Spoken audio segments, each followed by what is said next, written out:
Kesabaranku runtuh saat Mas Hendra menendang kursi, hingga ibuku terjungkal di depan mataku sendiri. Mereka lupa bahwa rumah mewah dan semua harta yang mereka nikmati adalah milikku, istri yang selama ini mereka injak-injak. Malam itu juga, kucabut semua fasilitas dan kuusir mereka tanpa sisa, karena bagiku, kehormatan ibu jauh lebih berharga daripada pernikahan busuk ini. Asal mana nih yang nonton? Coba tulis di komentar ya. Jangan lupa subscribe Cerita Dulu. Suasana ruang makan di rumah mewah bergaya modern minimalis ini terasa begitu mencekam, meski aroma rendang dan sayur lodeh buatan ibuku menyeruak menggoda selera siapapun yang menghirupnya. Aku duduk dengan tegak, membiarkan kain pashmina silk merah marun yang kulilitkan di leher jatuh dengan anggun di atas bahu turtleneck knit yang membalut tubuhku dengan sempurna. Di hadapanku, Mas Hendra menyuap nasi dengan kasar, seolah-olah sendok perak yang ia pegang adalah musuh besarnya, sementara ibunya, Ibu Ratna, duduk di sebelah kanan dengan tatapan yang terus-menerus menguliti penampilanku dari ujung kepala hingga ujung kaki. Aku bisa merasakan tatapan sinis ibu mertuaku itu tertuju pada lekuk tubuhku yang sering ia sebut sebagai godaan murahan, padahal aku hanya mengenakan pakaian yang pas di badan di rumahku sendiri. Ibuku, Ibu Salma, duduk dengan tenang di ujung meja sambil mengenakan mukena putih bersihnya, karena beliau baru saja menyelesaikan salat Isya dan langsung bergegas menyiapkan makan malam untuk kami semua.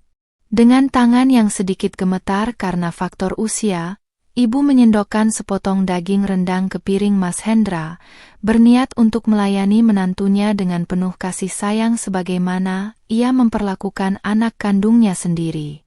Namun, Mas Hendra justru mendengus kasar. Ia menggeser piringnya hingga menimbulkan suara gesekan yang memekakkan telinga di atas meja marmer mahal yang kubeli dari hasil keringatku sendiri. Tak ada sedikit pun rasa hormat di matanya, hanya ada keangkuhan seorang pria yang merasa dirinya paling berkuasa karena ia merasa telah menaklukkan aku sebagai istrinya. Bu, sudah berapa kali aku bilang, kalau masak itu jangan terlalu banyak garam, darah tinggiku bisa kumat kalau begini terus. Bentak Mas Hendra tiba-tiba, padahal ia baru mencicipi sesendok kecil dari kuah masakan itu. Aku tersentak, dadaku berdegup kencang melihat bagaimana ia membentak wanita yang telah melahirkanku dengan nada serendah itu di depan mataku. Ibu hanya terdiam, wajahnya yang penuh kerutan itu tampak pucat pasi, dan ia berkali-kali meminta maaf sambil mencoba mengambil kembali piring yang dianggap terlalu asin itu. Sementara itu, Ibu Ratna justru tertawa kecil di sampingnya, sebuah tawa mengejek yang seolah menyulut api di dalam sekam yang selama ini kupendam rapat-rapat demi menjaga marwah pernikahan ini. Ibu Ratna mulai menimpali dengan suara cemprengnya yang selalu berhasil membuat telingaku panas. Ia membetulkan letak gelung emas di tangannya yang bergemerincing setiap kali ia bergerak. Maklum saja, Hendra. Mungkin ibumu itu sudah mulai pikun atau memang sengaja ingin membuat kita sakit supaya dia bisa berkuasa di dapur ini sendirian, ucapnya dengan nada provokatif. Aku menatap Ibu Ratna dengan tajam, mencoba memberikan peringatan lewat sorot mata bahwa ia sudah melampaui batas, namun wanita itu justru membalas dengan cibiran yang semakin menyakitkan. Aku mengepalkan tangan di bawah meja, kuku-kukuku menekan telapak tangan hingga perih, mencoba menahan diri agar tidak meledak di depan ibuku yang sangat menjunjung tinggi sopan santun. Mas, jaga bicaramu, itu ibuku yang kamu bentak, dan masakan itu sudah kucicipi tadi. Rasanya pas dan tidak ada yang salah dengan itu, ucapku dengan suara rendah namun penuh penekanan. Mas Hendra langsung menoleh ke arahku, matanya merah padam karena amarah yang tidak beralasan. Mungkin ia merasa harga dirinya sebagai kepala keluarga terusik hanya karena aku membelanya. Ia meletakkan sendoknya dengan bantingan keras ke atas piring porselen hingga piring itu retak di bagian pinggirnya, menciptakan suara denting yang menyakitkan di telinga. Aku tidak gentar, aku tetap menatapnya lurus, menunjukkan bahwa aku bukan lagi Thalita yang lemah yang akan menangis hanya karena gertakan sambal darinya yang selama ini hidup menumpang di rumahku. Pertengkaran itu semakin memanas ketika Ibu Salma mencoba berdiri untuk mengambilkan air minum bagi Mas Hendra, berharap ketegangan ini bisa mereda dengan segelas air putih. Dengan langkah yang agak tertatih karena kakinya sering terasa nyeri, ibu berjalan memutari meja makan menuju dispenser yang berada di dekat kursi Mas Hendra. Namun, Ibu Ratna dengan sengaja menjulurkan kakinya sedikit ke depan, membuat ibu nyaris tersandung jika saja beliau tidak berpegangan pada sandaran kursi kayu jati yang sedang diduduki oleh Mas Hendra. Bukannya membantu, Mas Hendra justru merasa terganggu karena kursinya sedikit bergoyang akibat pegangan tangan ibu yang sedang berusaha menyeimbangkan tubuhnya yang renta. "Bisa tidak sih, Bu, jangan merepotkan terus? Kalau jalan itu lihat-lihat, jangan pegangan kursi orang," teriak Mas Hendra dengan suara yang menggelegar ke seluruh penjuru ruangan. Aku melihat dengan mata kepalaku sendiri. Wajah suamiku itu berubah menjadi sangat mengerikan, penuh dengan kebencian yang tidak masuk akal kepada wanita tua yang tak berdaya. Ia merasa kursinya terganggu dan tanpa pikir panjang, ia mendorong tubuhnya sendiri ke depan sambil menghentakkan kaki kanannya dengan sangat keras ke arah kursi yang sedang dijadikan tumpuan oleh ibuku. Tendangan itu begitu kuat dan brutal, murni sebuah tindakan kekerasan yang disengaja untuk meluapkan kekesalan yang sedari tadi ia kumpulkan karena pembelaanku. Kejadian itu berlangsung begitu cepat. Kursi kayu yang berat itu terjungkal ke belakang karena hantaman kaki Mas Hendra, dan ibuku yang masih berpegangan pada sandarannya ikut terseret jatuh. Suara gedebuk keras saat tubuh ibu menghantam lantai marmer dingin itu seolah merobek jantungku menjadi kepingan kecil yang tak berbentuk lagi. Ibu memekik tertahan, lalu mengerang kesakitan sambil memegangi pinggangnya, sementara mukena putihnya yang suci kini ternoda oleh tumpahan air dari gelas yang pecah di dekatnya. Mas Hendra hanya berdiri dengan napas memburu, sama sekali tidak menunjukkan rasa penyesalan, malah ia menatap ibuku dengan pandangan jijik seolah melihat sampah yang menghalangi jalannya. Darahku mendidih, seluruh rasa hormat yang tersisa untuk pria di hadapanku ini menguap habis dalam 1 detik saat aku melihat ibuku merintih kesakitan di lantai. Aku berdiri dengan sentakan yang sangat kuat hingga kursiku sendiri terjatuh. Aku mendekat ke arah ibu, membantunya duduk dengan tangan gemetar karena amarah yang sudah mencapai puncaknya. Aku menatap Mas Hendra dan ibunya yang masih berdiri mematung dengan wajah angkuh, dan di saat itulah aku menyadari bahwa aku telah memelihara ular di dalam rumahku sendiri selama 3 tahun terakhir ini. Tidak ada lagi kata maaf, tidak ada lagi kompromi, dan tidak ada lagi istri penurut yang selama ini mereka injak-injak harga dirinya demi sebuah kata pengabdian. Aku bangkit berdiri, mensejajarkan tinggiku dengan Mas Hendra, dan tanpa ragu aku menunjuk ke arah pintu utama dengan jari yang lurus dan mantap. "Minggir kau dari hadapanku, bajingan.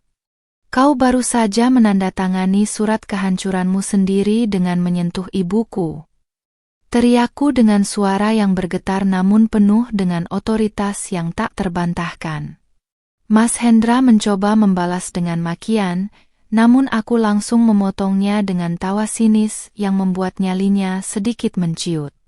Malam itu juga, di bawah lampu kristal yang mahal ini, aku bersumpah akan mencabut semua fasilitas, semua harta, dan semua harga diri yang mereka miliki, hingga mereka merangkak di kakiku memohon ampunan yang tidak akan pernah kuberikan.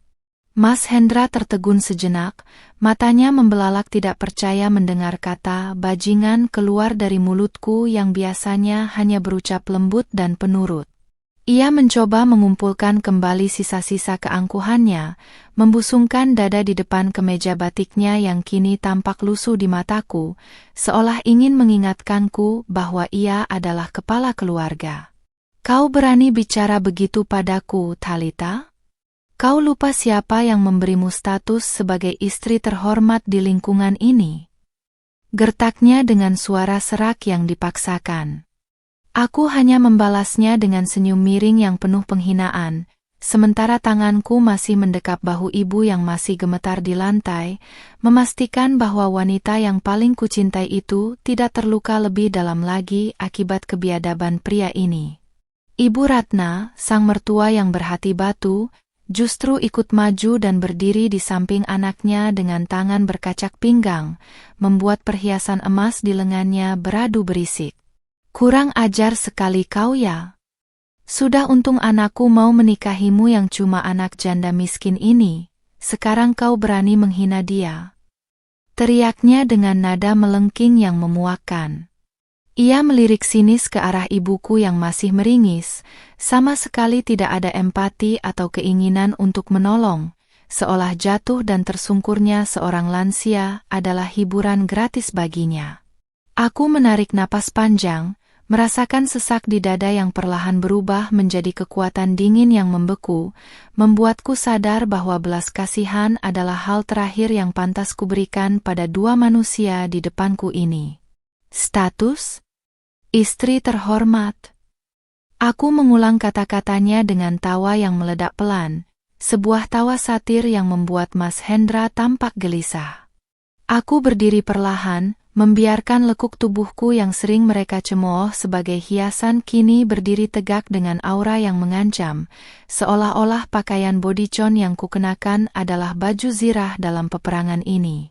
Aku melangkah mendekati Mas Hendra hingga jarak kami hanya terpaut beberapa senti, cukup dekat untuk melihat keringat dingin yang mulai muncul di pelipisnya. Aku tahu persis titik lemahnya, yaitu fakta bahwa selama ini ia hanyalah seorang pria yang membangun egonya di atas fondasi yang sepenuhnya aku bangun dengan uang dan koneksiku sendiri. Mas, kau pikir posisi manajer pemasaran yang kau bangga-banggakan itu didapat karena prestasimu yang pas-pasan itu? Tanyaku dengan suara yang sangat tenang namun tajam bak sembilu. Aku melihat matanya bergetar, ia mencoba mengalihkan pandangan dariku, namun aku terus menguncinya dengan tatapan intimidatif yang tak pernah kutunjukkan sebelumnya. Ia tidak tahu, atau mungkin pura-pura lupa, bahwa pemilik perusahaan tempatnya bekerja adalah rekan bisnis almarhum ayahku yang sangat menghormatiku. Selama ini aku hanya perlu berbisik satu kata untuk mengangkatnya, dan malam ini, aku hanya perlu berbisik satu kata lagi untuk menghempaskannya ke dasar jurang kemiskinan yang paling dalam. Ibu Ratna menyambar lenganku dengan kasar, mencoba menghentikan kata-kataku yang mulai memojokkan anak kesayangannya, namun dengan cepat kusentakkan tangannya hingga ia terhuyung ke belakang. Jangan pernah sentuh aku dengan tangan kotormu yang penuh emas hasil keringatku itu, Bu. Desisku tepat di depan wajahnya yang kini tampak pucat di balik riasan tebalnya. Aku menunjuk satu persatu barang yang ada di ruang makan ini, mulai dari meja marmer, lampu gantung, hingga jam tangan bermerek yang melingkar di pergelangan tangan Mas Hendra yang kasar. Semua itu adalah simbol dari pengabdianku yang salah sasaran, dan melihat mereka menyakiti ibuku membuatku merasa sangat bodoh, karena telah berbagi kemewahan ini dengan manusia-manusia tidak tahu bersyukur. Thalita, jangan keterlaluan. Aku ini suamimu. Aku punya hak atas dirimu dan semua yang ada di rumah ini. Teriak Mas Hendra lagi, mencoba menggunakan kartu agama dan patriarki untuk membungkamku. Ia mencoba meraih pundakku, mungkin berniat untuk mencengkeramku seperti yang biasa ia lakukan jika aku mulai melawan, namun aku dengan tangkas menghindar. Aku merasa mual mendengar kata hak keluar dari mulut pria yang baru saja menendang kursi seorang wanita tua, hingga terjungkal hanya karena masalah sepele. Bagiku, haknya sebagai suami sudah gugur di saat kaki kasarnya itu menghantam kayu jati di depan mataku, menghancurkan sisa-sisa kesetiaan yang kupupuk selama 3 tahun pernikahan kami. Aku berjalan menuju meja kerja kecil di sudut ruangan, tempat aku biasa menyimpan berkas-berkas penting yang selama ini kurahasiakan dari mereka demi menjaga perasaan Mas Hendra. Dengan tangan yang mantap, kuambil sebuah map hitam berlogo notaris ternama dan melemparkannya ke atas meja makan yang berantakan karena sisa makan malam tadi. Map itu mendarat tepat di depan piring Mas Hendra yang retak, terbuka sedikit dan memperlihatkan dokumen-dokumen kepemilikan aset yang semuanya tertulis atas namaku, Thalita Amara. Bukan atas nama Hendra, bukan juga harta bersama yang bisa ia klaim jika suatu saat badai rumah tangga ini menghantam kami seperti sekarang. Buka dan baca baik-baik, Mas. Rumah ini, rumah yang kau tempati dengan angkuh ini, adalah mahar dan warisan pribadiku yang tidak bisa kau ganggu-gugat sedikit pun, ucapku dengan nada yang sangat dingin. Aku melihat Mas Hendra gemetar saat membalik lembaran kertas itu satu persatu, wajahnya yang tadi merah karena amarah kini berubah menjadi seputih kertas, pucat pasi kehilangan sisa-sisa keberaniannya. Ia baru menyadari bahwa selama ini ia hanya menumpang di istana yang ia pikir adalah miliknya, dan istrinya yang ia anggap imut dan lemah ini sebenarnya adalah pemilik kunci dari penjara yang sedang ia bangun sendiri.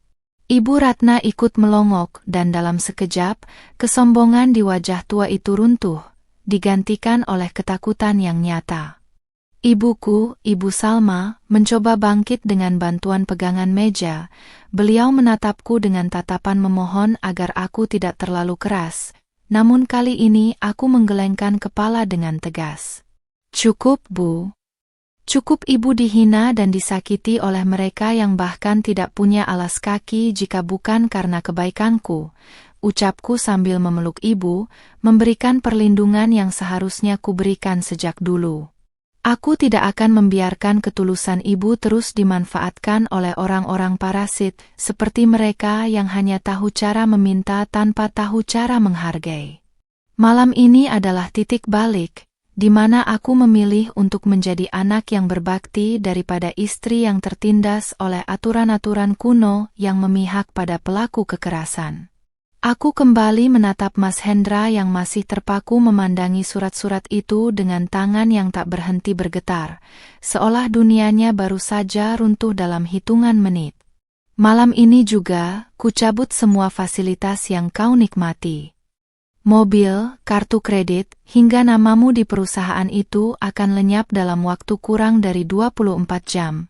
Ancamku tanpa keraguan sedikit pun. Aku tidak lagi peduli pada tangisan atau permohonan yang mungkin akan mereka lontarkan sebentar lagi, karena di mataku, mereka sudah mati bersama jatuhnya ibuku ke lantai marmer ini. Aku segera meraih ponselku, menekan nomor asisten pribadiku, dan memberikan instruksi pertama untuk memulai proses pengusiran mereka secara resmi malam ini juga. Tanganku bergerak cepat di atas layar ponsel, mengabaikan tatapan nanar Mas Hendra yang kini tampak seperti pencuri yang tertangkap basah di rumah korbannya. Aku menekan tombol panggil ke arah Pak Bakri, kepala keamanan di perumahan elit ini, dan suaraku terdengar begitu stabil tanpa ada getaran emosional sedikit pun. Pak Bakri, tolong bawa 2 personel ke rumah saya sekarang juga. Ada tamu tak diundang yang harus segera angkat kaki dari sini, ucapku singkat sambil terus menatap Mas Hendra dengan pandangan menghina. Ia tampak ingin merebut ponsel dari tanganku, namun langkahku yang sigap menghindar membuatnya hanya bisa mematung di tempat, menyadari bahwa aku tidak lagi bisa ia kendalikan dengan ancaman fisik maupun verbal. Ibu Ratna mulai meratap, namun ratapannya sama sekali tidak terdengar tulus. Itu adalah suara ketakutan dari seorang parasit yang menyadari inangnya telah bangun dan melawan.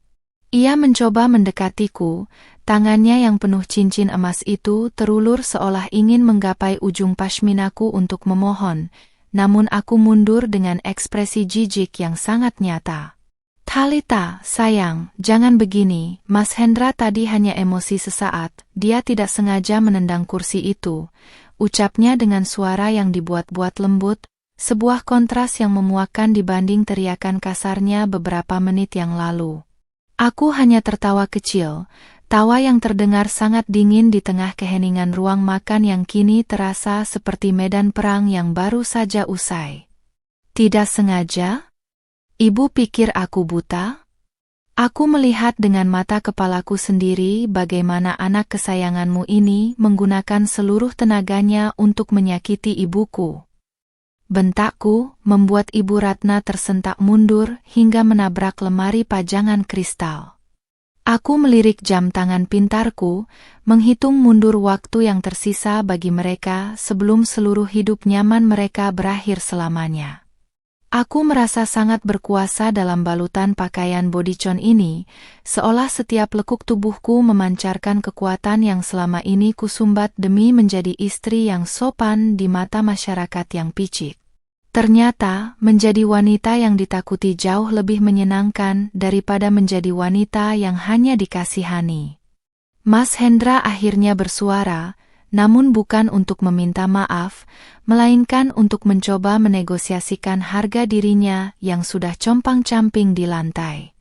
Kau tidak bisa melakukan ini, Thalita. Bagaimana dengan namaku? Bagaimana aku harus menjelaskan pada teman-temanku jika aku diusir seperti anjing oleh istrinya sendiri? Tanyanya dengan suara yang pecah karena keputusasaan. Aku berjalan menuju meja dan mengambil kunci mobil mewah yang terletak di sana, sebuah kunci mobil Jerman yang cicilannya aku yang melunasi setiap bulan tanpa pernah mengeluh. Aku memutar-mutar kunci itu di depan matanya, menikmati raut wajahnya yang perlahan menyadari bahwa kendaraan kebanggaannya itu pun akan segera ditarik darinya. Teman-temanmu? Kau maksud mereka yang sering kau traktir menggunakan kartu kredit atas namaku itu? Sindirku pedas sambil melemparkan kunci mobil itu ke dalam kantong sampah di pojok ruangan. Tindakanku itu membuat Mas Hendra terkesiap. Ia seolah tidak percaya bahwa benda yang sangat ia puja kini aku perlakukan seperti limbah yang tak berharga. Aku tidak akan membiarkan dia membawa satupun aset dariku, bahkan sepasang sepatu bermerek yang melekat di kakinya pun sebenarnya dibeli dengan uang hasil dividen perusahaanku. Semakin ia tampak menderita, semakin aku merasa bahwa keadilan sedang ditegakkan untuk setiap tetes air mata yang ibu keluarkan selama ini. Aku segera beralih ke aplikasi perbankan di ponselku. Dengan beberapa ketukan cepat, aku membekukan semua kartu tambahan yang kupegang untuk Mas Hendra dan ibunya. Mulai detik ini, batas kredit kalian adalah 0 rupiah. Dan semua rekening yang terhubung dengan aset pribadiku telah kupisahkan total, kataku sambil memperlihatkan layar ponsel yang menunjukkan status disablet pada akun mereka. Ibu Ratna menjerit histeris, menyadari bahwa kemewahan untuk membeli tas-tas mahal dan perhiasan setiap bulan kini telah menguap seperti embun di pagi hari. Mereka tidak punya tabungan pribadi karena selama ini mereka terlalu sibuk memamerkan harta yang bukan milik mereka kepada dunia. Suara ketukan keras di pintu depan menandakan bahwa Pak Bakri dan tim keamanannya telah tiba, menciptakan suasana yang semakin mencekam bagi penghuni parasit di rumah ini. Aku berjalan menuju pintu utama dengan langkah yang anggun, setiap langkahku terdengar berwibawa di atas lantai marmer, sementara ibu masih terduduk di kursi dengan tatapan kosong, mungkin masih syok dengan transformasi drastis anak perempuannya. Aku membuka pintu lebar-lebar, membiarkan udara malam yang dingin masuk ke dalam rumah, seolah ingin menyapu bersih aroma busuk pengkhianatan yang selama ini mendekam di sini. Pak Bakri masuk dengan wajah serius. Ia sudah tahu siapa bos sebenarnya di rumah ini, dan ia siap melaksanakan perintahku tanpa banyak tanya. Pak Bakri, tolong kawal Pak Hendra dan ibunya ke kamar mereka. Biarkan mereka mengambil pakaian saja, tidak lebih dari 1 koper masing-masing, dan pastikan mereka tidak membawa barang berharga milik saya. Perintahku dengan nada dingin. Mas Hendra mencoba melawan. Ia sempat ingin berteriak pada petugas keamanan itu, namun tubuh Pak Bakri yang jauh lebih besar dan tegap membuatnya langsung menciut kembali. Ia menatapku dengan kebencian yang mendalam, Sebuah tatapan yang justru membuatku merasa menang, karena kebenciannya adalah bukti bahwa ia telah kehilangan seluruh kendali atas hidupku. Aku hanya berdiri dengan dagu terangkat, menikmati pemandangan pria yang dulu kupuja kini digiring seperti pesakitan di rumahnya sendiri. Ibu Ratna mulai menangis tersedu-sedu, memohon-mohon pada petugas keamanan agar tidak diperlakukan seperti itu, namun Pak Bakri tetap menjalankan tugasnya dengan tegas dan profesional.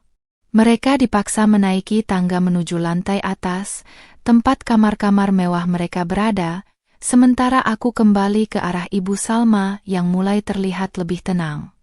Aku berlutut di depannya, mencium tangannya yang kasar karena bertahun-tahun bekerja keras membesarkanku sendirian sebelum aku menjadi sukses seperti sekarang.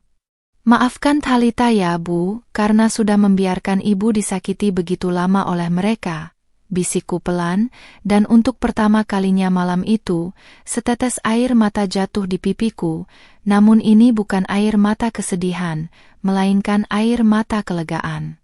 Sambil menunggu mereka mengemasi barang, aku menelepon pengacaraku, memberi instruksi untuk menyiapkan draft gugatan cerai dengan alasan kekerasan dalam rumah tangga terhadap orang tua. Aku tidak hanya ingin mereka pergi dari rumah ini, aku ingin memastikan Mas Hendra tidak mendapatkan sepeser pun harta Gonogini dan namanya tercemar secara hukum sehingga ia tidak bisa lagi mencari mangsa wanita kaya lainnya.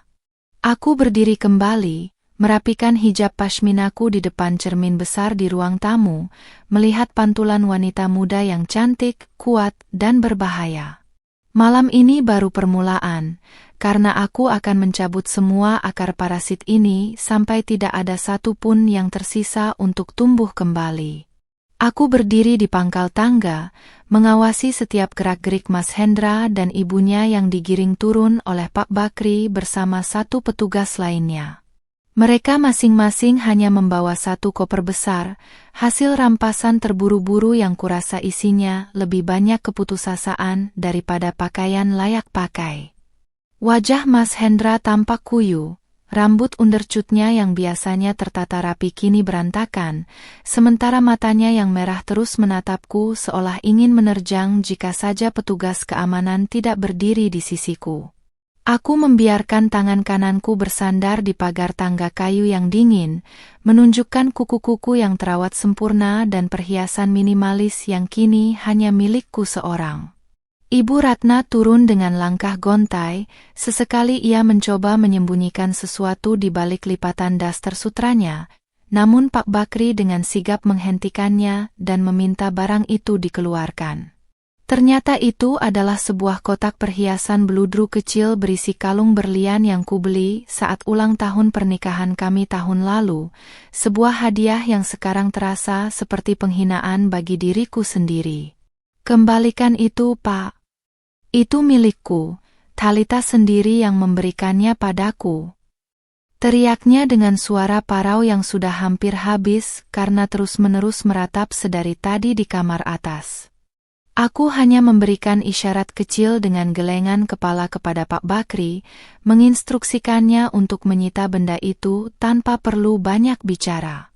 Hadiah itu kuberikan kepada ibu mertua yang kuhormati, bukan kepada wanita yang membiarkan anaknya menendang ibuku hingga terjungkal, ucapku dengan nada yang sangat datar namun menusuk tepat ke ulu hati.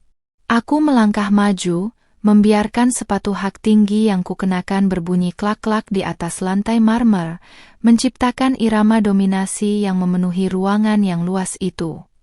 Ibu Ratna terdiam, wajahnya yang penuh riasan luntur kini tampak sangat tua dan menyedihkan, kehilangan aura angkuh yang selama ini ia gunakan untuk menindasku.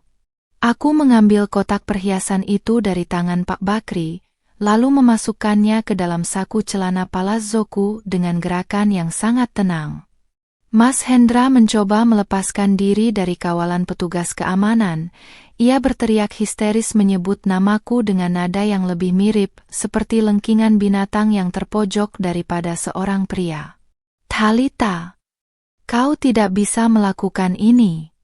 Aku ini suamimu, aku punya hak tinggal di sini menurut hukum. Teriaknya dengan sisa-sisa keberanian yang tampak sangat konyol di mataku. Aku hanya mengangkat alis, merasa geli mendengar ia berbicara tentang hukum setelah baru saja melakukan tindakan kekerasan fisik yang bisa membawanya ke balik jeruji besi. Aku tahu benar bahwa dengan bukti rekaman CCTV di ruang makan yang tersembunyi di balik lukisan abstrak itu, posisinya sudah benar-benar tamat. Hukum? Aku mengulang katanya dengan nada meremehkan, lalu aku mengeluarkan ponselku dan menunjukkan layar yang sedang menampilkan rekaman kejadian 15 menit yang lalu. Di sana terlihat jelas bagaimana kakinya yang kasar menghentak kursi ibuku dengan penuh amarah, hingga ibuku terjerembab ke lantai yang keras.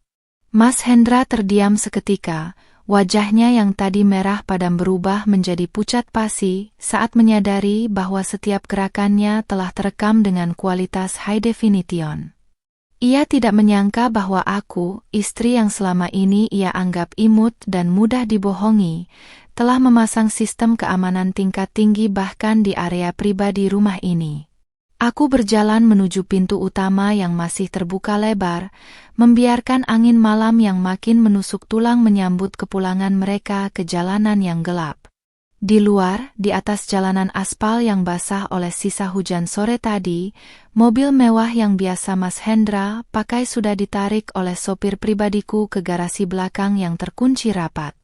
Aku tidak akan membiarkan mereka pergi dengan gaya.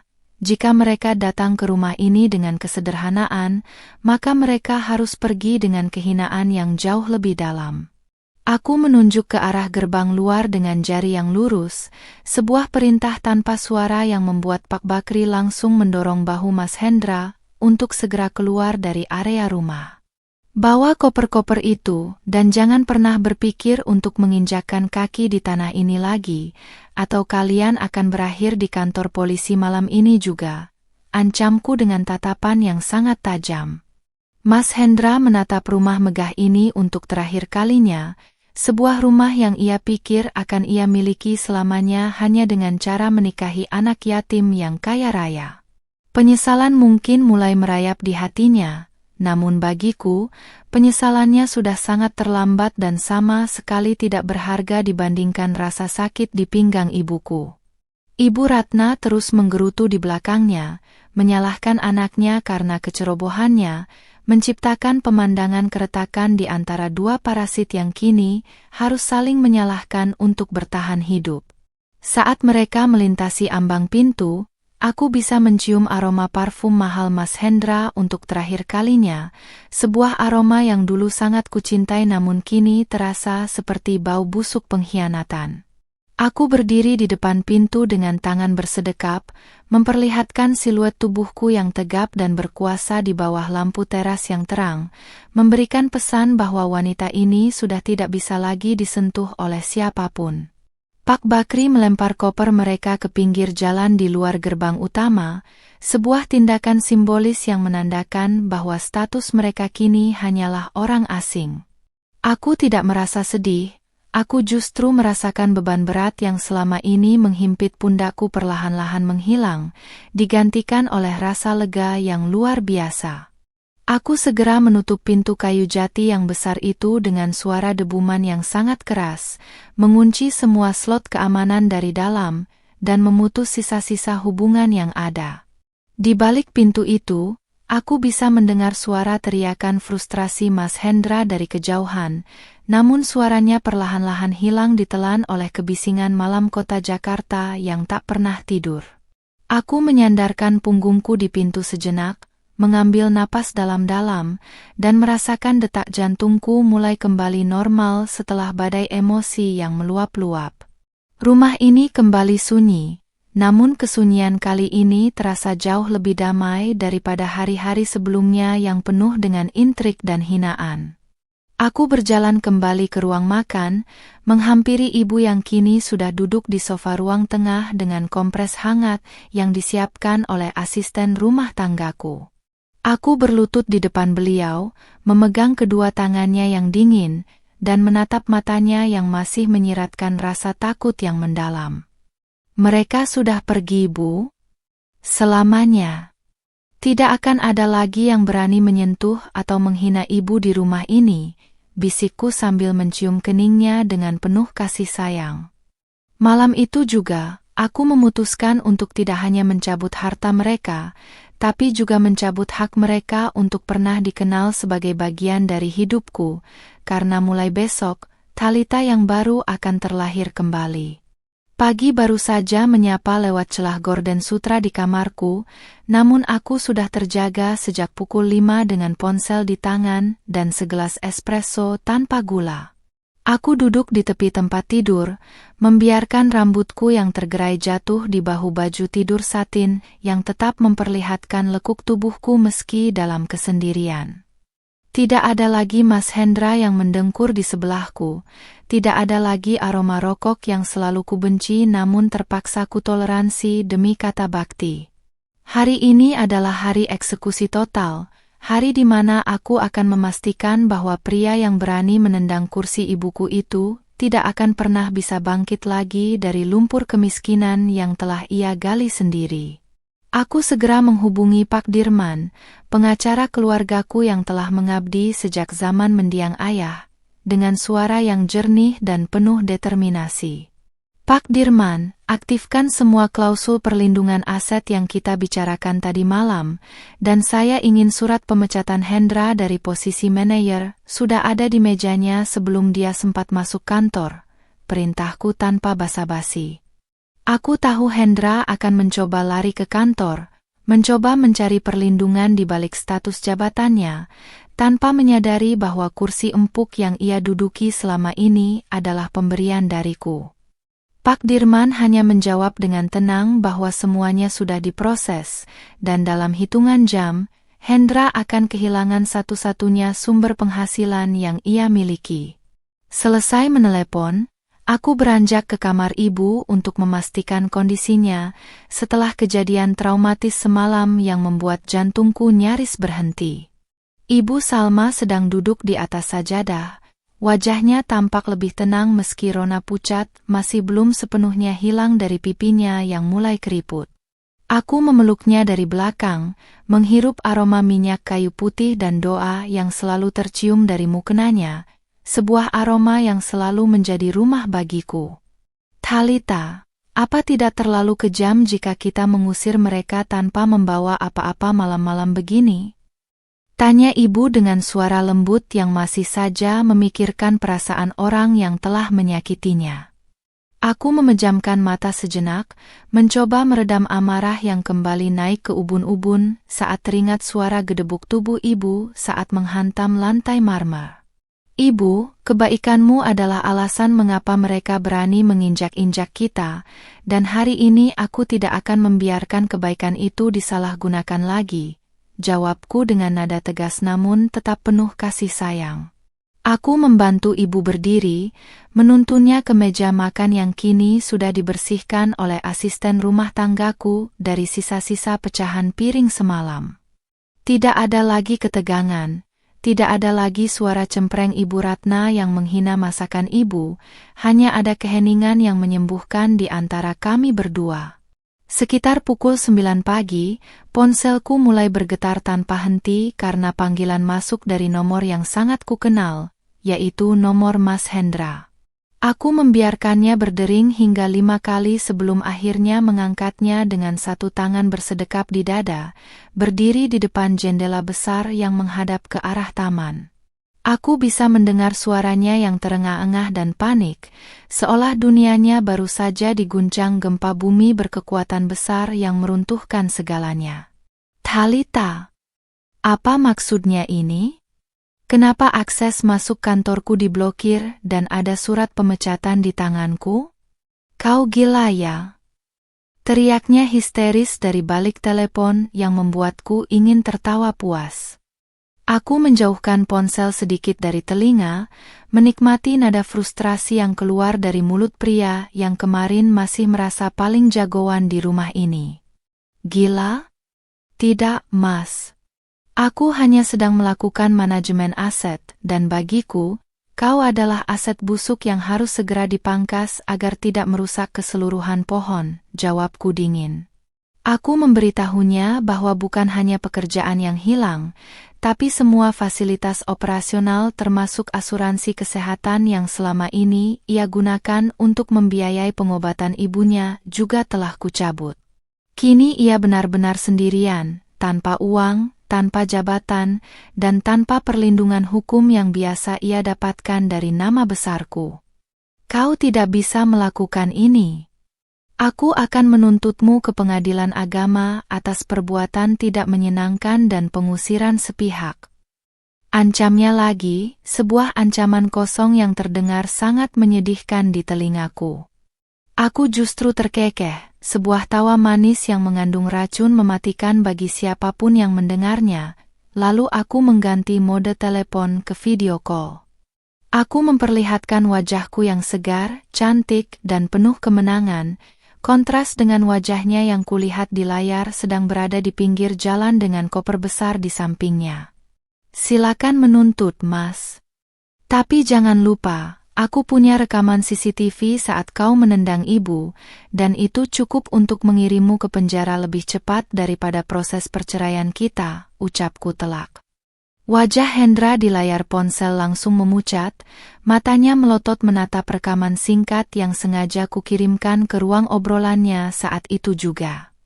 Ia baru menyadari bahwa ancamanku bukan sekadar gertakan sambal, melainkan sebuah rencana matang yang telah kusiapkan dengan kepala dingin sejak ia mulai berani meninggikan suara pada ibuku. Ibu Ratna tampak muncul di belakangnya, mencoba merebut ponsel dan berteriak memohon ampun, namun aku langsung mematikan sambungan telepon itu tanpa memberikan mereka kesempatan lagi. Aku memblokir nomor mereka selamanya, memutuskan urat nadi komunikasi yang menjadi harapan terakhir bagi mereka untuk meminta belas kasihan dariku. Aku menghela napas panjang, merasa seolah baru saja membuang tumpukan sampah yang selama ini menyumbat saluran udara di paru-paruku.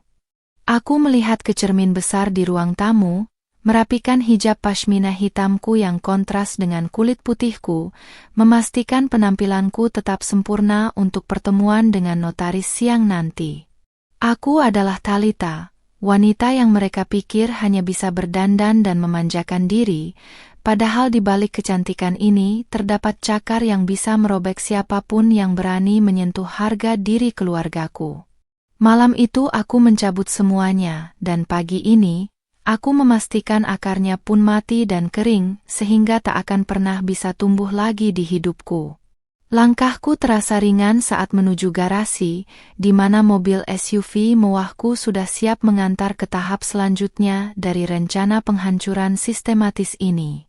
Aku melirik ke arah kursi kosong di sebelahku, tempat Hendra biasanya duduk dengan angkuh sambil memerintah sopirku sesuka hatinya. Kini kursi itu kosong, dan ke depannya, aku tidak akan membiarkan ada pria manapun yang mendudukinya kecuali ia tahu cara menghormati wanita dan orang tuanya. Aku menyuruh sopirku untuk berangkat, meninggalkan kenangan buruk di rumah itu, dan memulai hari pertamaku sebagai wanita merdeka yang sesungguhnya dengan kekuasaan penuh di tanganku sendiri. Mobil SUV hitamku meluncur membelah kemacetan Jakarta dengan keheningan yang mewah di dalamnya, sebuah kontras yang tajam dengan badai yang sedang dialami Hendra di luar sana. Aku duduk di kursi belakang, menyilangkan kaki hingga celana palazzo hitamku membentuk siluet yang elegan, sementara jemariku sibuk menelusuri laporan keuangan perusahaan yang baru saja masuk. Tidak ada lagi rasa bersalah, yang ada hanyalah kepuasan dingin yang mengalir di setiap pembuluh darahku saat melihat grafik pengeluaran untuk kebutuhan Hendra dan ibunya kini telah dipangkas hingga ke angka 0. Aku merasa seperti seorang ratu yang baru saja membersihkan istananya dari hama yang telah bertahun-tahun menggerogoti fondasi kemakmurannya. Di sebuah kafe mewah di kawasan Jakarta Selatan, aku telah membuat janji dengan seorang detektif swasta yang selama ini kusewa untuk mengawasi gerak-gerik Hendra di belakangku. Pria paruh-baya itu menyerahkan sebuah amplop coklat tebal yang berisi foto-foto Hendra bersama seorang wanita muda di sebuah apartemen pinggiran kota. Aku tidak terkejut, namun mataku menyipit tajam saat melihat tanggal foto-foto itu diambil. Ternyata pria itu sudah berkhianat jauh sebelum ia berani menyentuh ibuku semalam. Rasa muakku memuncak, menyadari bahwa uang yang kuberikan kepadanya selama ini juga digunakan untuk memanjakan wanita lain sementara dia bersikap seolah dia adalah suami paling menderita di dunia. Simpan semua bukti ini, Pak. Saya ingin ini menjadi peluru tambahan di pengadilan nanti. Pastikan tidak ada celah baginya untuk mendapatkan sepeser pun harta Gonogini, ucapku dengan suara rendah namun penuh ancaman. Detektif itu mengangguk patuh, menyadari bahwa wanita muda nan imut di hadapannya ini memiliki sisi gelap yang tak segan-segan menghancurkan hidup seseorang hingga tak bersisa. Aku menyeruput hot latteku perlahan, menikmati pahitnya kopi yang terasa jauh lebih manis daripada janji-janji palsu Hendra yang selama ini kutelan bulat-bulat. Aku bukan hanya akan memiskinkannya, tapi aku akan mempermalukannya di depan semua orang yang mengenalnya sebagai pria sukses. Tak lama setelah detektif itu pergi, ponselku kembali bergetar. Kali ini adalah pesan singkat dari asisten rumah tanggaku yang mengabarkan bahwa Ibu Ratna mencoba kembali ke rumah. Wanita tua itu rupanya datang dengan taksi, mencoba menggedor gerbang besi rumahku sambil meratap histeris hingga mengundang perhatian tetangga sekitar. Aku mendengus sinis, membayangkan bagaimana wajah angkuh yang penuh perhiasan emas itu kini memelas di depan gerbang yang dulu ia masuki dengan sombong. Aku langsung menelepon penjaga gerbang dan memberikan instruksi tegas untuk memanggil polisi jika wanita itu tidak pergi dalam waktu 5 menit.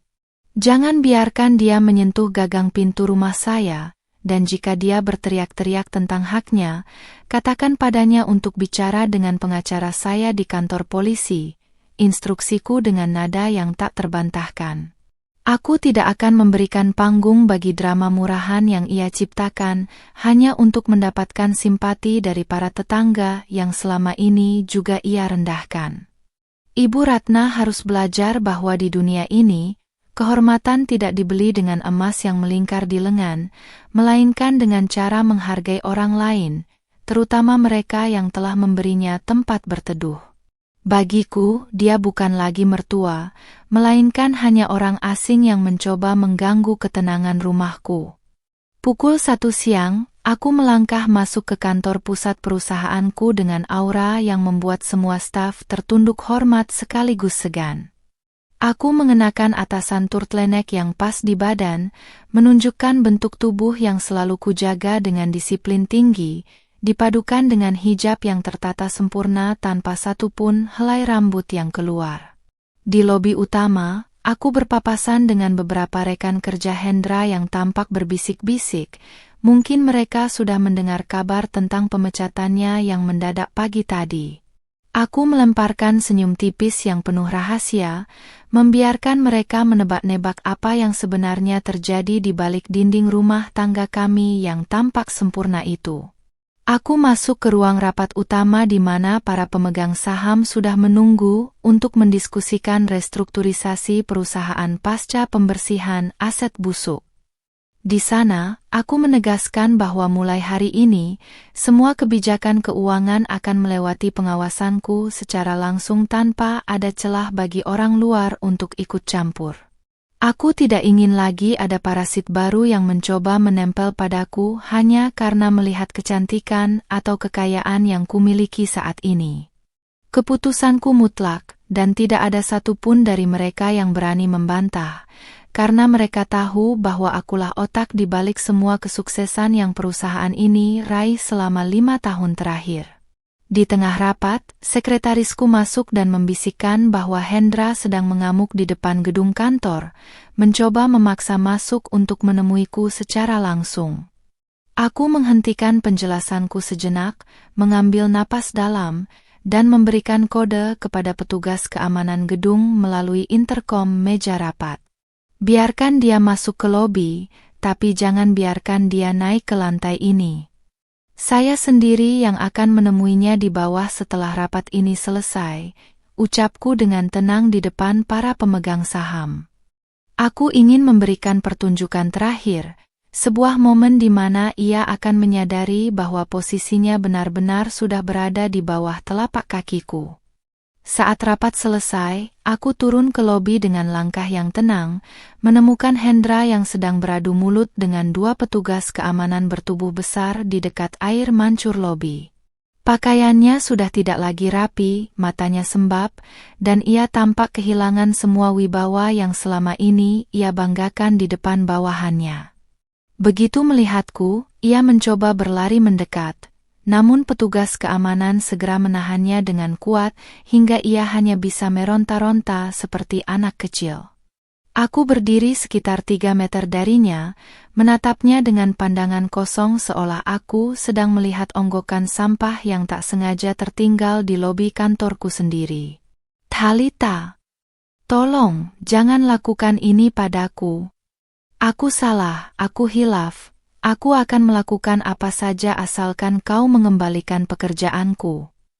Teriaknya dengan suara yang pecah. Air matanya mulai mengalir membasahi pipinya yang kusam. Aku hanya diam, menikmati pemandangan pria yang dulu menendang kursi ibuku kini bersimpuh di lantai lobi yang dingin di depan banyak pasang mata yang menonton.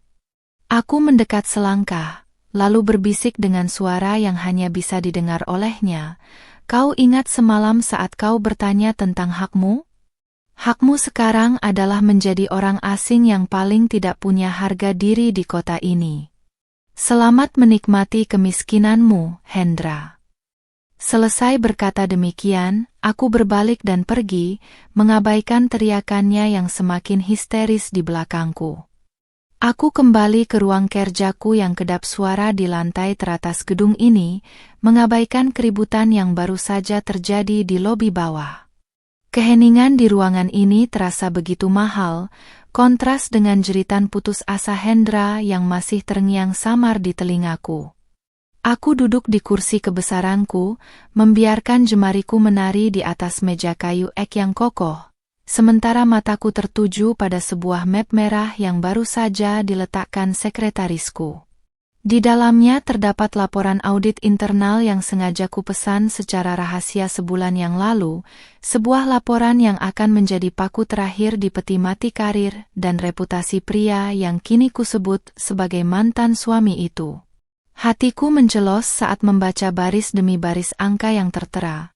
Hendra ternyata bukan hanya pengecut yang berani menyakiti orang tua, tapi dia juga seorang pencuri.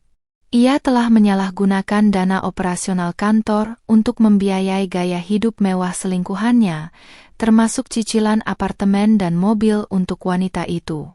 Selama ini, aku memberinya gaji yang lebih dari cukup, namun rupanya keserakahan pria itu tidak memiliki dasar. Aku mengepalkan tangan hingga kuku-kukuku memutih, merasakan pengkhianatan ini meresap hingga ke sumsum tulangku, mengubah sisa-sisa rasa iba yang mungkin masih ada menjadi kebencian yang murni dan tak terpadamkan. Aku segera menekan tombol interkom untuk memanggil bagian legal perusahaan. Suaraku terdengar dingin dan sangat otoriter.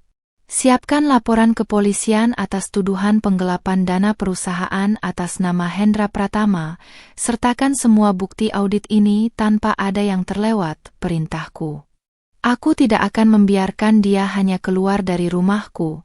Aku ingin dia merasakan dinginnya lantai penjara sebagai balasan atas setiap rupiah yang ia curi dan setiap rasa sakit yang ia berikan pada ibuku.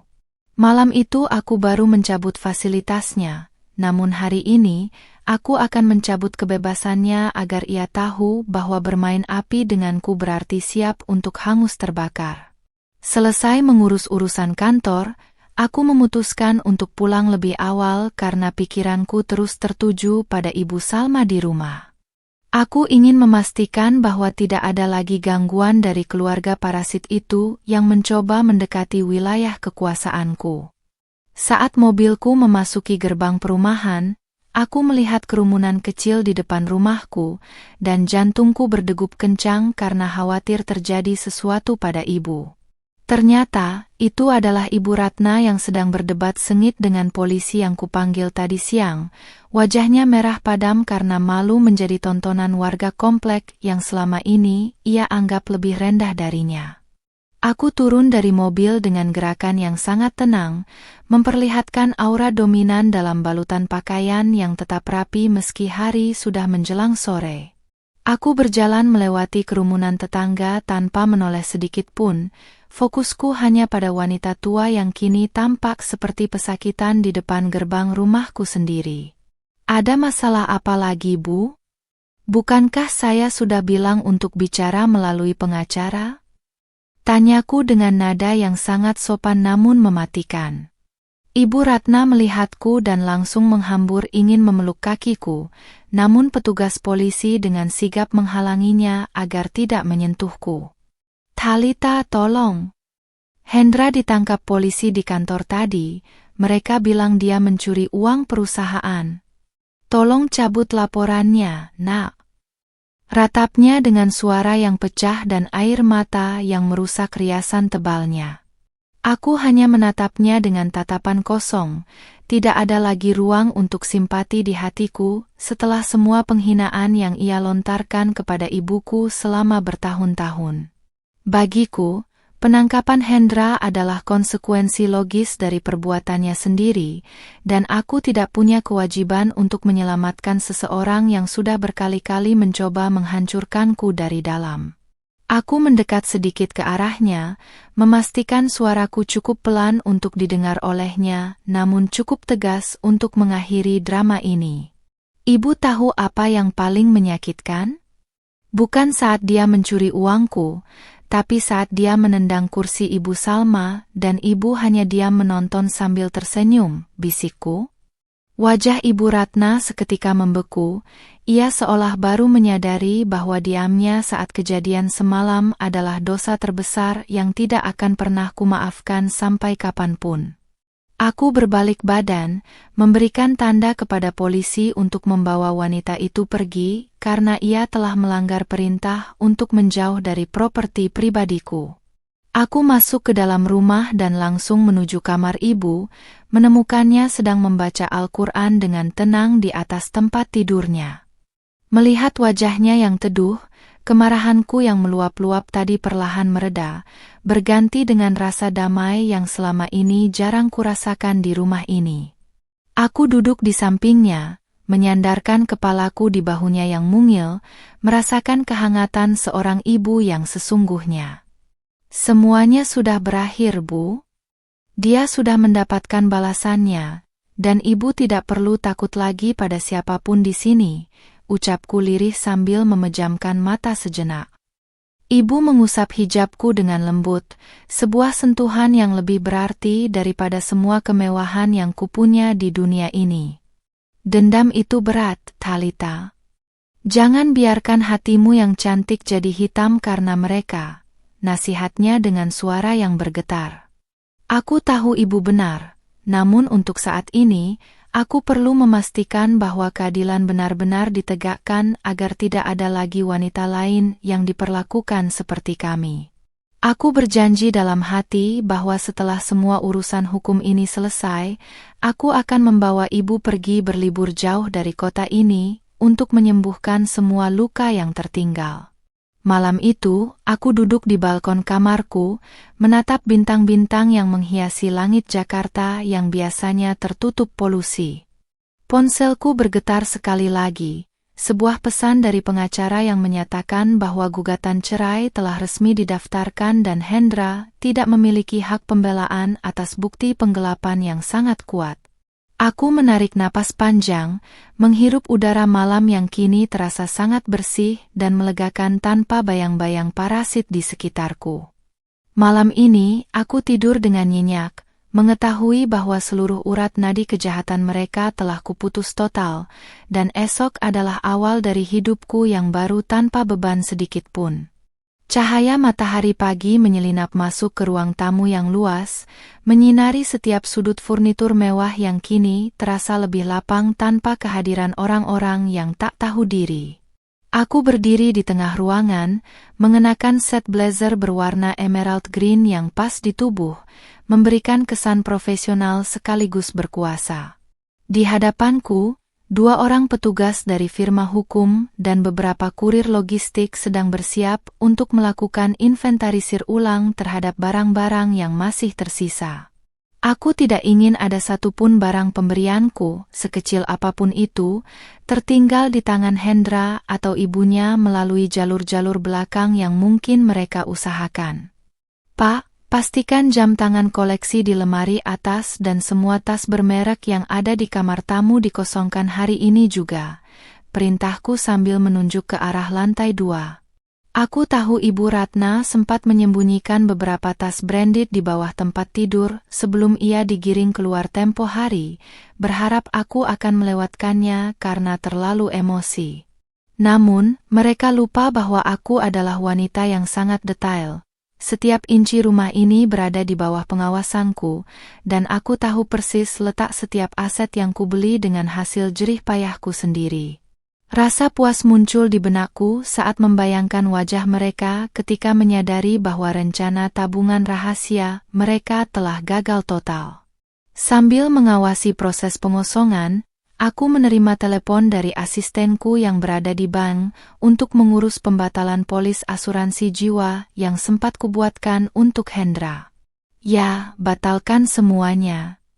Cairkan nilai tunainya ke rekening Yayasan Panti Jompo atas nama Ibu Salma, ucapku tegas tanpa ragu sedikitpun.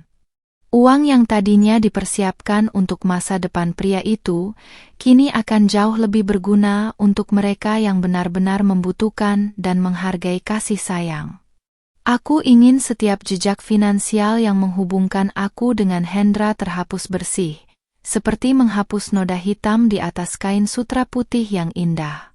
Tak lama kemudian, sebuah mobil patroli polisi berhenti di depan rumah, membawa kabar terbaru mengenai proses hukum Hendra di tahanan Mapolsek.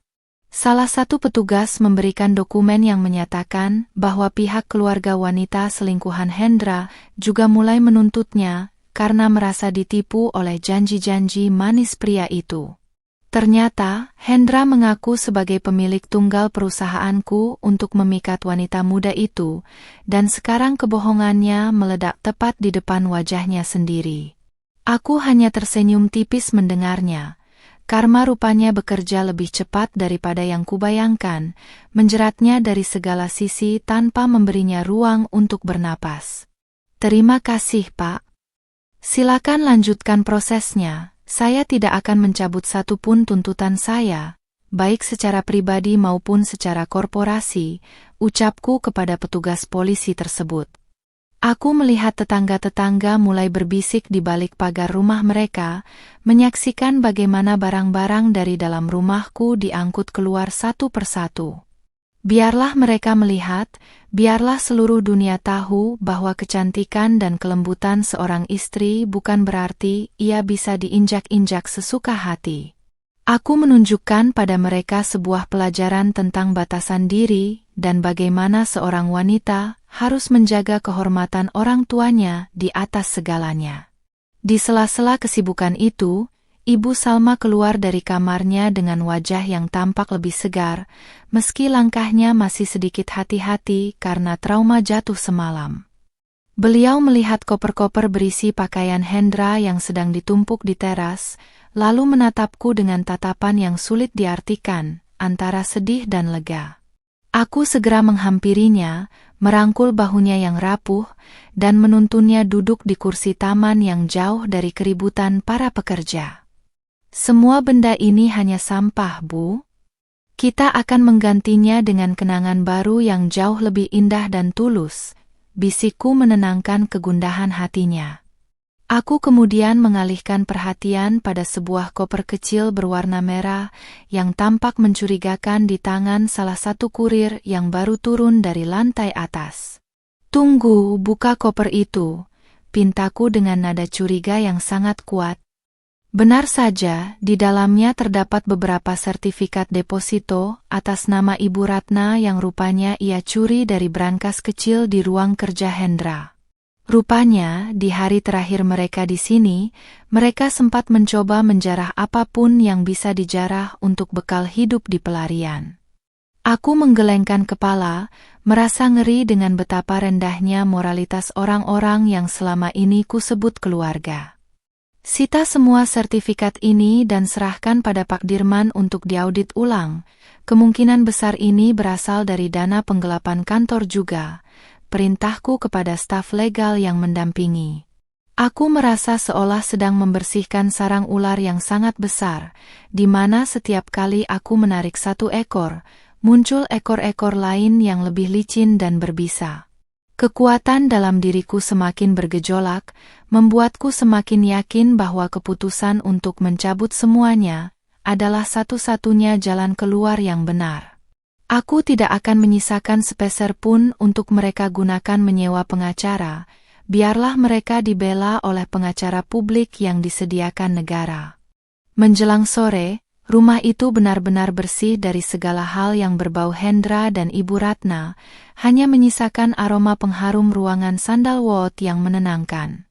Aku berdiri di balkon lantai 2, menatap truk logistik yang membawa pergi sisa-sisa kehidupan lama kami menuju gudang penyimpanan sementara sebelum semuanya dilelang. Aku merasa seperti baru saja menyelesaikan sebuah operasi bedah yang menyakitkan namun sangat diperlukan untuk menyelamatkan nyawa. Tubuhku yang terbalut pakaian elegan ini terasa begitu ringan, seolah-olah beban ribuan ton yang selama ini kupikul di pundak telah diangkat secara paksa oleh takdir. Aku mengambil ponselku, menghapus semua foto bersama Hendra yang masih tersisa di galeri awan, lalu menekan tombol format pada laptop lama yang sering ia gunakan. Tidak ada lagi kenangan, tidak ada lagi jejak digital, dan tidak ada lagi rasa sakit yang tertinggal di setiap sudut ruangan mewah ini. Aku turun ke bawah, menemui Ibu Salma yang sedang menikmati teh hangat di ruang makan yang kini sudah kembali damai dan tenang. Bu, besok kita berangkat ke Bali ya? Kita mulai hidup baru di sana berdua saja, ajakku sambil tersenyum manis, sebuah senyuman yang kini benar-benar tulus tanpa ada kepalsuan di baliknya. Berita tentang penangkapan Hendra dan drama pengusiran di rumah muahku mulai menyebar di kalangan sosialita dan rekan bisnis seperti api yang tertiup angin kencang. Aku duduk di sofa ruang tengah, mengenakan sil robe berwarna hitam yang memperlihatkan leher jenjangku, sementara jemariku lincah menggeser layar ponsel yang dipenuhi notifikasi berita daring. Sebuah portal berita lokal mengunggah foto Hendra saat digiring polisi dengan judul provokatif mengenai manajer parasit yang menggelapkan dana istrinya. Aku tidak merasa kasihan sedikit pun, justru ada kepuasan yang dingin saat melihat reputasi yang ia bangun dengan kebohongan kini hancur berkeping-keping di depan publik. Ibu Ratna rupanya tidak tinggal diam. Ia mencoba menghubungi salah satu stasiun televisi swasta untuk melakukan wawancara eksklusif demi mendapatkan simpati masyarakat. Ia berpura-pura menjadi mertua yang teraniaya, menangis terseduh-seduh di depan kamera sambil menyebutku sebagai menantu durhaka yang tidak punya hati. Namun, ia lupa bahwa di zaman digital ini, bukti fisik jauh lebih berkuasa daripada air mata buaya yang dipaksakan di depan layar kaca. Aku hanya perlu mengirimkan satu pesan kepada tim humas perusahaanku untuk merilis potongan rekaman CCTV saat kursi ibuku ditendang oleh Hendra kepada media. Begitu video itu beredar luas di media sosial, narasi yang dibangun Ibu Ratna berbalik menyerangnya dengan kekuatan yang jauh lebih menghancurkan. Netizen Indonesia yang terkenal militan langsung menghujat mereka berdua, menyebut Hendra sebagai anak durhaka dan Ibu Ratna sebagai mertua dari neraka. Kolom komentar akun media sosial lama milik Hendra dipenuhi cacian, dan dalam waktu singkat, mereka menjadi paria yang dijauhi oleh semua orang. Aku melihat bagaimana kekuasaan opini publik bekerja, menguliti setiap kejahatan mereka hingga tak ada lagi tempat bagi mereka untuk bersembunyi dari rasa malu. Sore itu, Pengacara Hendra menghubungiku, mencoba menawarkan perdamaian dengan syarat aku mencabut laporan penggelapan dana jika Hendra setuju untuk cerai secara baik-baik. Aku tertawa mendengar tawaran konyol itu, tawa yang terdengar sangat merdu namun mengandung ancaman yang nyata bagi siapapun yang mendengarnya. Sampaikan pada klienmu, Pak Pengacara, bahwa saya tidak sedang bernegosiasi. Saya sedang menghukumnya, jawabku dengan nada datar namun penuh penekanan. Aku tidak butuh persetujuannya untuk cerai. Bukti kekerasan dan perselingkuhan yang kupunya sudah lebih dari cukup untuk memenangkan gugatan di pengadilan manapun. Aku kemudian melangkah ke arah cermin besar, menatap pantulan diriku yang tampak semakin bersinar tanpa beban mental yang selama ini menghimpit. Pakaian yang kukenakan, sebuah bodycon dress berbahan premium yang mengikuti lekuk jam pasir tubuhku, adalah simbol dari kemerdekaan atas diriku sendiri. Aku bukan lagi Thalita yang hanya menjadi bayang-bayang seorang suami, melainkan Thalita sang pemimpin yang memegang kendali penuh atas nasibnya.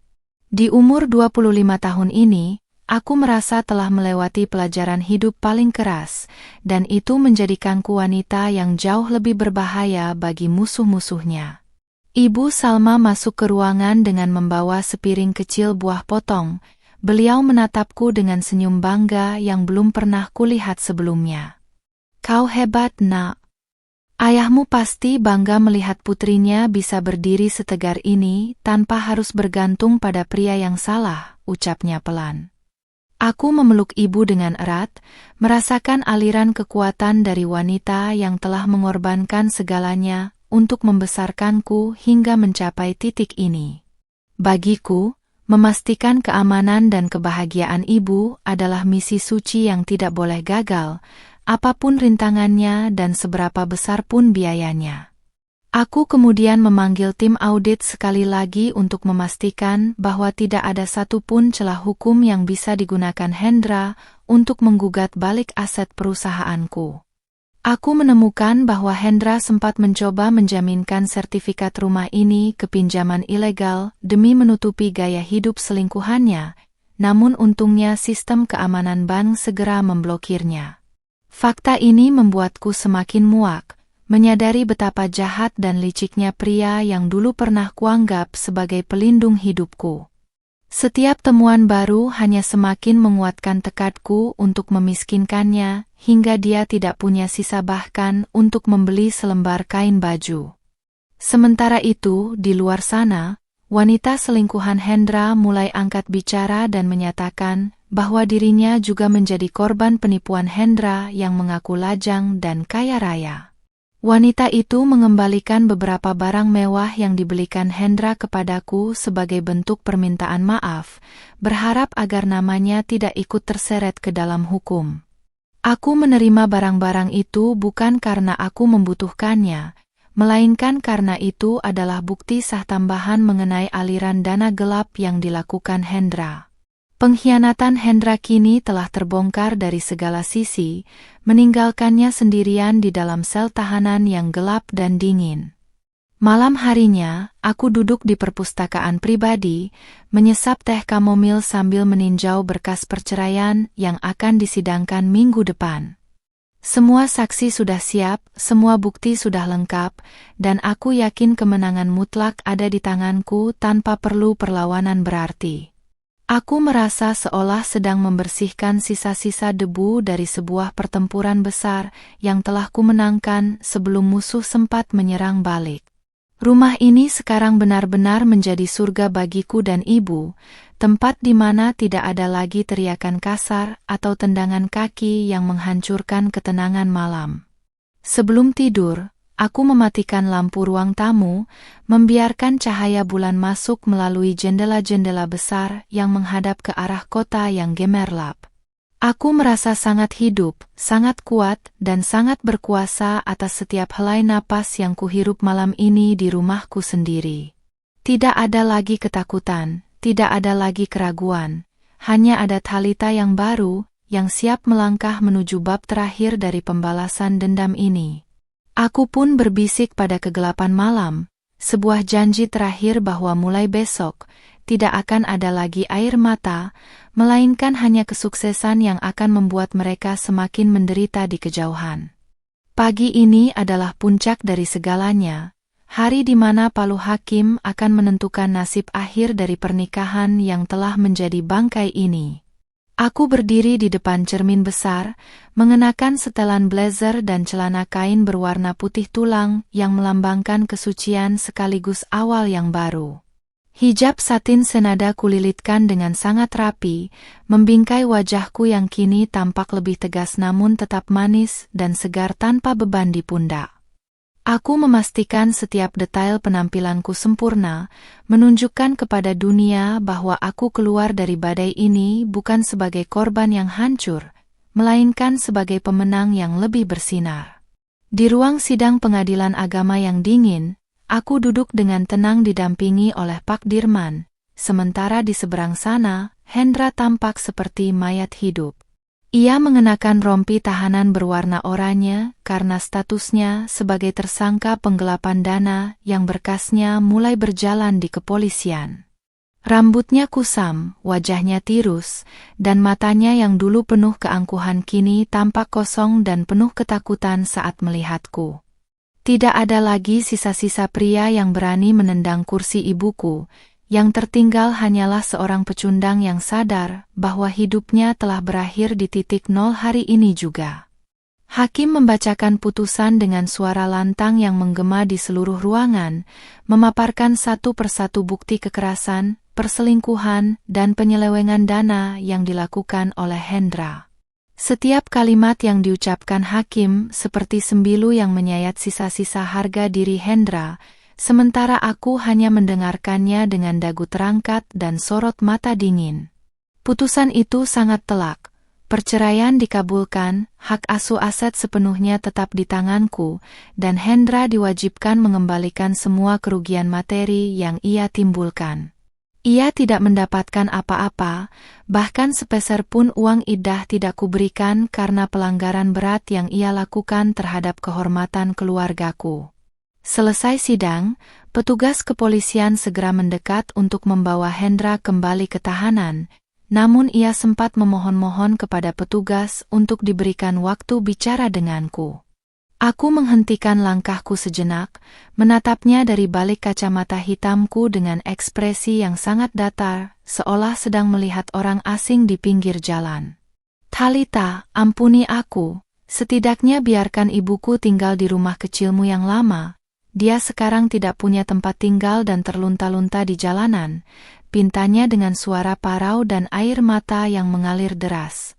Permohonannya justru membuatku ingin tertawa, karena betapa terlambatnya ia menyadari bahwa dunia tidak berputar di sekeliling egonya lagi. Aku mendekat, hanya beberapa inci dari wajahnya yang memelas, sehingga ia bisa mencium aroma parfum mahalku yang kini menjadi aroma keberhasilan yang menyakitkan baginya. "Mas, kau lupa? Malam itu aku sudah bilang akan mencabut semuanya, dan semuanya termasuk rasa ibaku kepada kalian," bisikku dengan suara yang sangat lembut namun mematikan. Aku memberitahunya bahwa Ibu Ratna baru saja diusir dari kontrakan murah yang ia sewa karena tidak sanggup membayar, dan semua perhiasan emasnya ternyata palsu, hanya imitasi yang ia beli untuk menutupi kemiskinan mentalnya.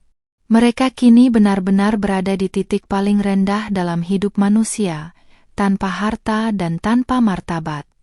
Aku berbalik dan melangkah keluar dari gedung pengadilan dengan langkah yang anggun, mengabaikan teriakan histeris Hendra yang memanggil namaku, hingga suaranya menghilang di balik pintu besi mobil tahanan. Di luar, matahari bersinar sangat terik namun terasa sangat menyejukkan di kulitku, seolah alam semesta pun merayakan kebebasanku. Pak Dirman menjabat tanganku, memberikan selamat atas kemenangan mutlak yang kami raih tanpa ada celah sedikit pun bagi pihak lawan untuk melawan balik.